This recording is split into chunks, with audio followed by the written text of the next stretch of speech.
శ్రీమహాగణాధిపతయే నమః. ఓం గురుభ్యో నమః. ఓం శ్రీమాత్రే నమః. పరమేశ్వర స్వరూపమైనటువంటి జ్యోతిష, వాస్తు మరియు ఇతర అనేకమైనటువంటి శాస్త్రములను మనకు అందించినటువంటి మహర్షులకి నమస్కారం. హయగ్రీవ హయగ్రీవ హయగ్రీవేతియో వదేత్ తస్య నిస్సరతే వాణి జహ్నుకన్యా ప్రవాహవత్. అరుణాం కరుణాతరంగితాక్షీం ధృతపాశాంకుశపుష్పబాణచాపాం అనిమాదిభిరావృతాం మయూకైః అహమిత్యేవ విభావయే భవానీం. శ్రీమాత్రే నమః. ప్రేక్షకులకి ఆ లలితాంబిక అమ్మవారి యొక్క అనుగ్రహం పరిపూర్ణంగా కలగాలని మనస్ఫూర్తిగా కోరుకుంటూ మనం ఈరోజు కొన్ని వాస్తుకు సంబంధించినటువంటి టిప్స్, ఏ దిశ ఎలా ఉంటే ఏ రకంగా మీకు అభివృద్ధి ఉంటుంది, అదేవిధంగా ఇంట్లో పెట్టుకునే వస్తువుల్లో కూడా ఎటువంటి జాగ్రత్తలు తీసుకోవాలి అనేటువంటి విషయాలు చెప్తుంది నేనైనప్పటికీ కూడా చెప్పేసిన సాక్షాత్ లలిత అమ్మవారిగా భావిస్తూ ఒక్కొక్క దిశ గురించి చాలా క్లియర్గా మనం ఈరోజు తెలుసుకుందాం. అదేవిధంగా కొంతమందికి జనరల్గా అసలు ఏం పాటించాలి వాస్తు విషయంలో అనేటువంటిది కూడా నేను మీకు వీడియో ఎండింగ్లో చెప్తాను. వీడియో ఎండింగ్ వరకు చూడండి. ముఖ్యంగా ఇంట్లో మీరు గనక సరైనటువంటి నిర్ణయాలు తీసుకోలేకపోతున్నారు, ఒక జాబ్ వచ్చింది, ఏ జాబ్లోకి వెళ్ళాలి అర్థం కావట్లేదు, లేదా ఒక బిజినెస్ చేద్దామా జాబ్ చేద్దామా, ఇప్పుడు వివాహం చేసుకుందామా వద్దా, లేనట్లయితే ఏదైనా ఒక ఆపర్చునిటీ వచ్చినప్పుడు ఆ అవకాశాన్ని అందిపుచ్చుకుందామా వద్దా, లేదా నేను దేని మీద కాన్సన్ట్రేషన్ సరిగ్గా చేయలేకపోతున్నానండి అనేటువంటి పరిస్థితి ఎందుకు ఏర్పడుతుంది, వాస్తులో ఏ లోపం ఉంటే ఈ యొక్క ఇబ్బంది ఏర్పడుతుంది అని చెప్పి చూసుకున్నట్లయితే మనకి దీనికి సంబంధించిన విషయంలో శాస్త్రంలో విశ్వకర్మ ప్రకాశిక అనేటువంటి గ్రంథంలో చాలా స్పష్టంగా ఉన్నటువంటి అంశం ఏమిటి అంటే ఈశాన్యే దేవతా గృహం చెప్పారు. ఇది చాలామంది తెలియక ఈ విశ్వకర్మ ప్రకాశికాలో ఉన్నటువంటి ఆ ఇన్డెప్త్ విషయాలు తెలియక ఈశాన్యంలో దేవతా గృహం పెట్టకూడదండి అని చెప్తున్నారు. అది పూర్తిగా తప్పు. ఈశాన్య దేవతా గృహం చెప్పని విశ్వకర్మ ప్రకాశిక గ్రంథంలో మనకి రాసినప్పుడు మనం ఎవరం ఈశాన్యంలో దేవతా గృహం పెట్టకూడదనడానికి? కాబట్టి ఈశాన్యంలో దేవతా గృహమే పెట్టాలి. ఎందుకు అంటే అక్కడ దితి అదితి అనేటువంటి స్వరూపాలు ఉంటాయి. అవి ఇల్లు అంటే కేవలం ఏదో మనం ఏదో 4 గోడలు కట్టేసుకున్నాము, ఆయం కట్టేసాము, ఏదో మామూలుగా మనం జోన్స్ చూసామన్నట్టు కాకుండా ప్రతి దగ్గర దేవతా స్వరూపాలు, అసుర స్వరూపాలు ఉంటాయి. అవి వాటికంటూ కొన్ని పోర్ట్ఫోలియోస్ ఉంటాయి. అవి దాని పరంగా పనిచేస్తూ ఉంటుంది. ఎప్పుడైతే మీరు ఈశాన్యంలో కనీసం ఒక్కొక్కసారి ఏమవుతుంది, ద్వారం లేదు మనకి, అంటే ఒక్కొక్కసారి ద్వారం లేకపోతే ఈశాన్యంలో కట్టుకోగలుగుతారు, కానీ ద్వారం ఉంది, ఒక్కోసారి ఈశాన్య ద్వారం ఏర్పడుతుంది, అప్పుడు ఈశాన్యంలో పెట్టుకోలేరు. అలాంటప్పుడు కాస్త తూర్పు మధ్యలో అనుకో లేకపోతే ఉత్తరం వైపు పెట్టుకుంటాం.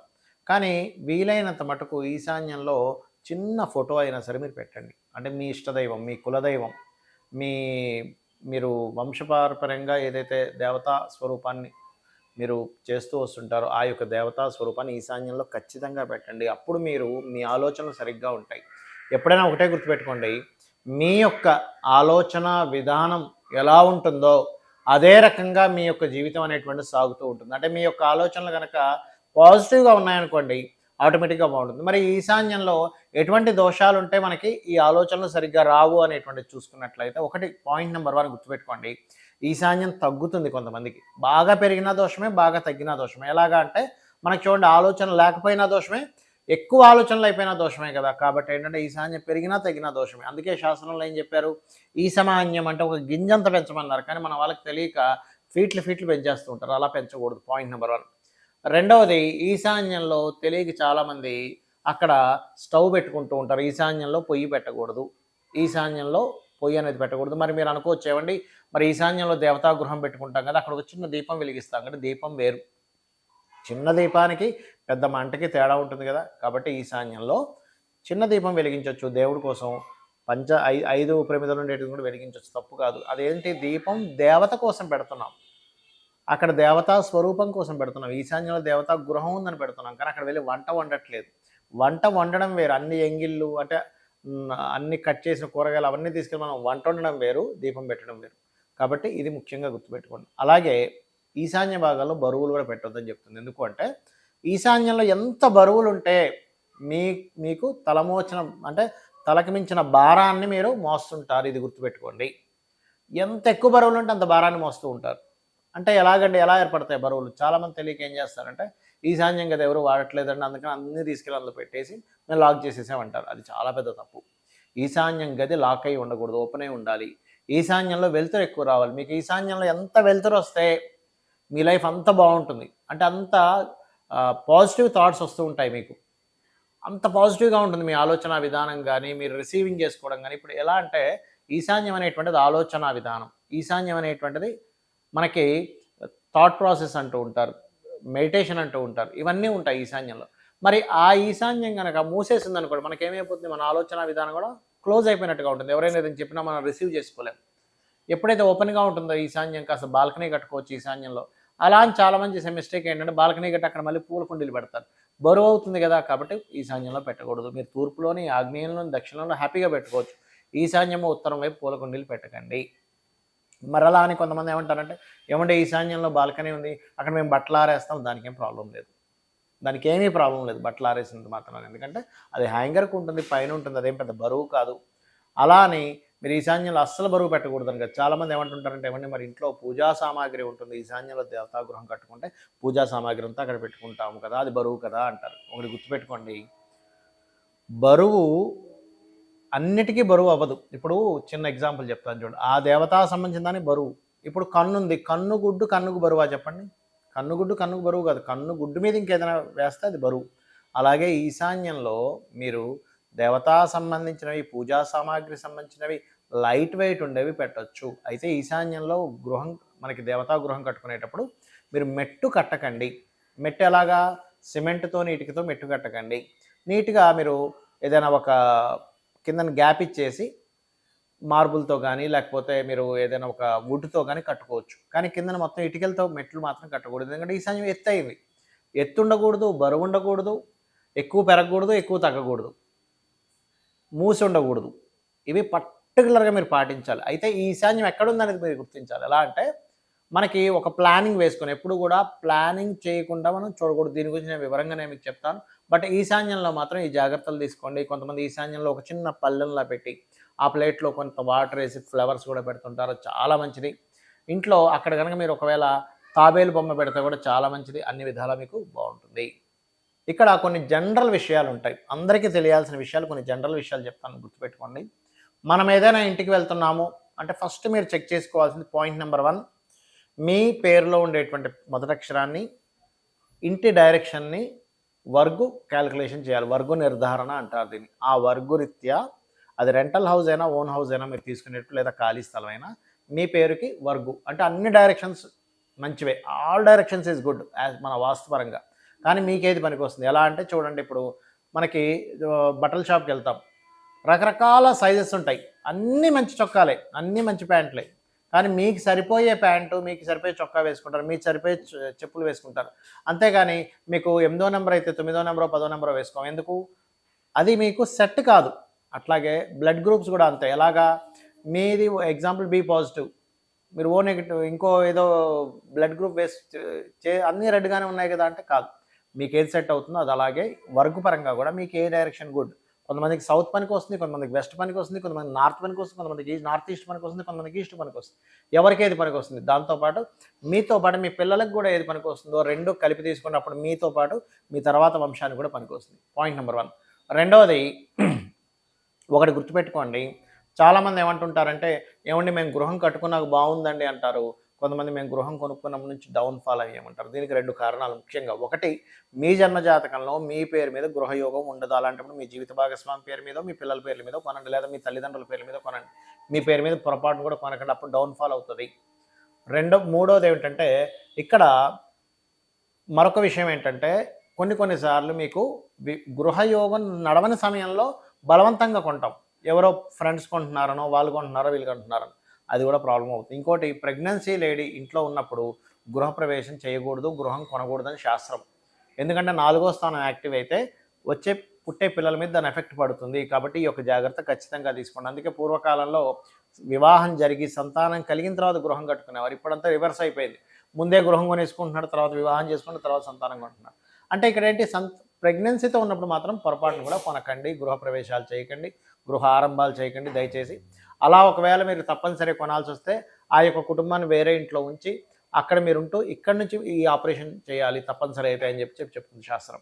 అలాగే మరొక విషయం ఏంటంటే ఒకటి మీరు స్థలం తీసుకునేటప్పుడు కూడా స్థలం తీసుకున్న తర్వాత మీకు వర్గురీత్యా ఏ గేట్ అయితే బాగుంటుందో ఆ గేట్ మీరు పెట్టుకోవాలి గుర్తుపెట్టుకోండి. అంటే డైరెక్షన్ పరంగా. మరొకటి చాలామందికి ఒక అపోహ ఉంది. ఇన్ని డిగ్రీలు తిరిగింది, అన్ని డిగ్రీలు తిరిగింది ఏమైపోతుంది? ఏమీ అయిపోదు. గుర్తుపెట్టుకోండి. ఎన్ని డిగ్రీలు తిరిగినా ఆ డిగ్రీస్ వైజ్‌గా మీరు క్యాలిక్యులేట్ చేసుకొని పర్ఫెక్ట్‌గా మీకు ఏ ద్వారం పనికొస్తుందో ఆ ద్వారం పరంగా మీరు కట్టుకోవచ్చు. అందులో ఎటువంటి భయపడాల్సిన అవసరం లేదు. ఇక్కడ మరొక విషయం ఏంటంటే ఇక్కడ కొన్ని శాస్త్రంలో మీరు ఇల్లు కట్టుకునేటప్పుడు కొన్ని నియమ నిబంధనలు చెప్పబడ్డాయి. చాలామంది తెలియక ఏం చేస్తారంటే ఇల్లు కట్టుకోగానే అక్కడ కోడిని, మేకని కోసేస్తారు. అది పూర్తిగా తప్పని చెప్పింది శాస్త్రం. ఎందుకంటే అక్కడ మీకు దేవతా కళలు కాకుండా రాక్షస కళలు మీకు ఏర్పడతాయి. అలా ఏర్పడినప్పుడు ఇంట్లో గొడవలు జరగడం, ఒకరి మీద ఒకరికి కోపాలు పెరగడం జరుగుతూ ఉంటుంది. కాబట్టి 1 వీక్ వరకు కూడా పొరపాటున కూడా ఆ ఇంట్లో నాన్ వెజిటేరియన్ ఉండకూడదు. ఇది గుర్తుపెట్టుకోండి. ఇది సొంత ఇంట్లో మనం ఏదైనా గృహప్రవేశం చేసినప్పుడు ఇది చాలా ముఖ్యమైనటువంటి అంశం. అక్కడ గోవుని తీసుకురావాలి, చాలా పెద్ద తతంగం ఉంది దానికి. గోవుని అక్కడ తీసుకురావడము, రకరకాల కార్యక్రమాలు చాలా ఉంటుంది, దిగ్బంధనాలు చాలా ఉంటాయి. అలాగే మరొక విషయం ఏంటంటే ఇక్కడ మరి కట్టిన గృహం అపార్ట్మెంట్స్ కొనుక్కుంటున్నాం అప్పుడు ఎలాగా అంటే ఒకటే గుర్తుపెట్టుకోండి. మీరు ఏ గృహం కొనుక్కున్నా మీరు ఒకటే మీ పేరులో వర్గు సెట్ అయిందా ఇంట్లో, ముఖ్యంగా ఈ బాత్రూమ్స్, లెట్రిన్స్ కట్టుకునేటువంటి విషయంలో తప్పుగా ఎక్కడైనా పెట్టుకుంటున్నామా దాన్ని మీరేమీ కూల్చేయాల్సిన అవసరం ఉండదు. చిన్న చిన్న రెమెడీస్తో దాన్ని సెట్ చేసుకోవచ్చు. అదేవిధంగా ఇంట్లో కలర్స్ మీద కూడా దీని ప్రభావం ఉంటుంది. ఇంట్లో చేసే యాక్టివిటీస్ మీద కూడా దీని ప్రభావం ఉంటుంది. ఏ వస్తువు ఎక్కడ పెట్టాలనే దాని మీద కూడా ప్రభావం ఉంటుంది. ఎలా అంటే ఇప్పుడు చూడండి, ఇయర్ ఫోన్ ఉంది. ఇయర్ ఫోన్ చెవిలో పెట్టుకుంటే వినిపిస్తుంది కానీ జేబులో పెట్టుకుంటే వినబడదు. ఎందుకు? ఈ ఇయర్ ఫోన్కి ఏదైతే సౌండ్ని ప్రొడ్యూస్ చేసేటువంటి శక్తి ఉందో చెవుకి రిసీవింగ్ పవర్ ఉంది. అంటే ఇయర్ ఫోన్ చెవుకు పెట్టుకుంటే వినిపిస్తుంది కానీ జేబులో పెట్టుకుంటానో ప్యాంట్ జేబులో పెట్టుకుంటానో మనకు వినబడదు. అలాగే మనం ఒక వస్తువు దానికంటే ఒక శక్తి ఉంటుంది, దానికంటే ఒక ఎనర్జీ ఉంటుంది.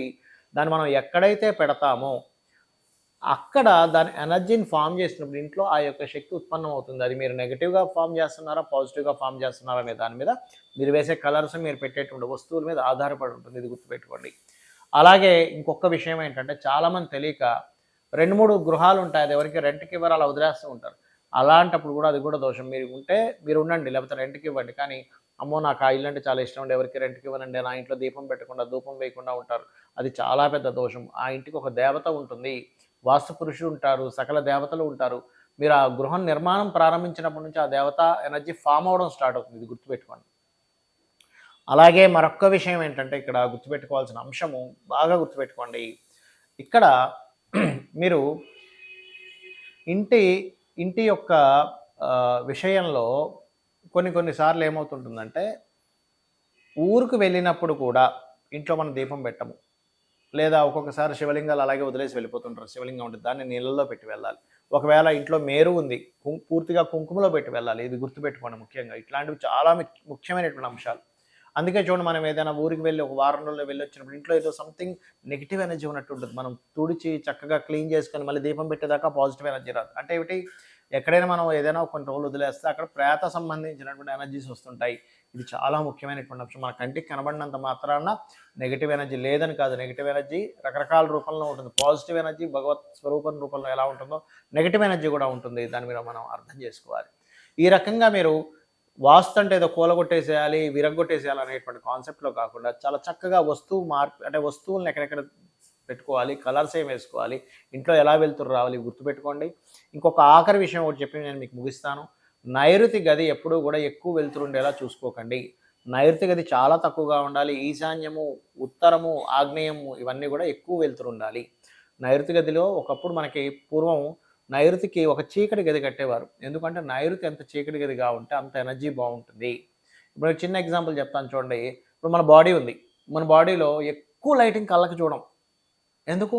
ఎక్కువ లైటింగ్ కళ్ళకి పెడితే కళ్ళు ఎఫెక్ట్ అవుతాయండి అంటాం. ఏమైందండి అంటే కాదు. ఎందుకు? ఈ కళ్ళు సెన్సిటివ్. అట్లాగే అక్కడ పితృదేవతా స్వరూపాలు ఉంటాయి నైరుతిలో, అక్కడ ఎక్కువ వెళ్తురు ఉండకూడదు. ఈశాన్యంలో దేవతా స్వరూపాలు ఉంటాయి, జ్ఞానాన్ని ఇచ్చేటువంటివి, అక్కడ ఎక్కువ వెళ్తురు ఉండాలి. సో ఇది వాస్తుశాస్త్రంలో చాలా స్పష్టంగా క్షుణ్ణంగా చెప్పినటువంటి అంశాలు. ఇవి పాటించి మీ యొక్క జీవితాన్ని ఆనందమయం చేసుకుంటారని, ఆ యొక్క అమ్మవారి యొక్క అనుగ్రహాన్ని మీరు పరిపూర్ణంగా పొందాలని, పొందుతారని మనస్ఫూర్తిగా కోరుకుంటూ శ్రీమాత్రే నమః.